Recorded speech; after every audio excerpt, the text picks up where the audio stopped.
Hi guys, hope you are good. Welcome to my YouTube channel.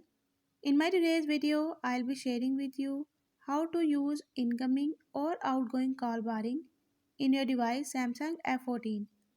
But before we talk about that, don't forget to hit the red subscribe button and the bell icon to stay updated. Now watch this complete video.